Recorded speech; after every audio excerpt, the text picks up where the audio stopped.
Hello guys, ഞങ്ങളിപ്പോൾ historic മ്യൂസിയത്തിൻ്റെ മുന്നിലാണ്. ചരിത്രമൊക്കെ ഇഷ്ടപ്പെടുന്ന ആൾക്കാർക്ക് നോർവേയുടെ ചരിത്രത്തിലൂടെ കടന്നു പോകാൻ താല്പര്യമുണ്ടെങ്കിൽ മസ്റ്റായിട്ട് വിസിറ്റ് ചെയ്യേണ്ട ഒരു മ്യൂസിയമാണിത്. ഹലോ ഹായ്, ഞങ്ങളിപ്പോൾ എന്നെ കാണുന്നില്ല, വൈക്കിംഗ് ഹിസ്റ്റോറി എക്സിബിഷനിലാണ്. അപ്പോൾ ഈ ഒരു മ്യൂസിയത്തിൽ ഒരുപാട് പഴയ സാധനങ്ങൾ നമുക്ക് കാണാൻ പറ്റും.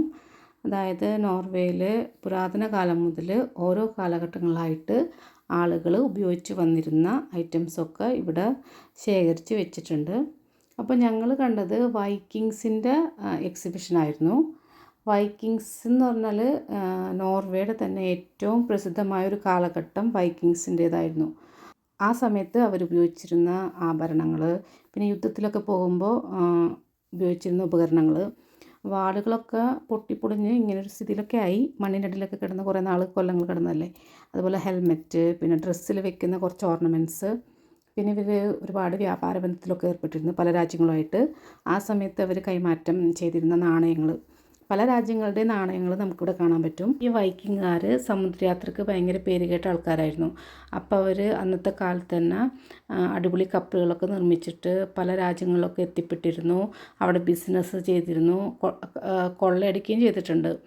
അപ്പോൾ അവരുടെ ഒരു ഫേമസ് ആയിട്ടുള്ള കപ്പൽ പുരാവസ്തു ഗവേഷകർ കണ്ടെത്തിയിട്ടുണ്ടായിരുന്നു. അതിൻ്റെ പേര് ഓസ്റ്റെബർഗ് എന്നാണ്. അപ്പോൾ ആ കപ്പലിൻ്റെ അറ്റത്ത് സെർപ്പൻറ്റിൻ്റെ ഒരു ഹെഡ് ഉണ്ടായിരുന്നു. അപ്പോൾ ഖനനം ചെയ്ത് കിട്ടിയ സമയത്ത് ആ ഒരു ഹെഡ് കുറച്ച് ഡാമേജ് ആയ സ്ഥിതിയിലായിരുന്നു. അപ്പോൾ അതൊരു കണ്ണാടിക്കൂട്ടിലാണ് ഇവിടെ വെച്ചിട്ടുള്ളത്. ഷിപ്പ് വേറെ ഏതോ മ്യൂസിയത്തിലുണ്ട്. ഇപ്പോൾ അതിൻ്റെ അറ്റത്ത് ഡ്യൂപ്ലിക്കേറ്റ് ആയിട്ടുള്ളൊരു സെർപ്പൻറ്റിൻ്റെ ഹെഡ് പിടിപ്പിച്ചിട്ടുള്ളത്. പിന്നെ ഇവരുടെ ദൈവങ്ങളായിട്ടുള്ള ഓഡിൻ, തോറിൻ്റെ ഒക്കെ ഒരു ഡിസ്പ്ലേ ഉണ്ട്. ഇതവർ പുരാതന ലിപിയാണ്, റൂൺ.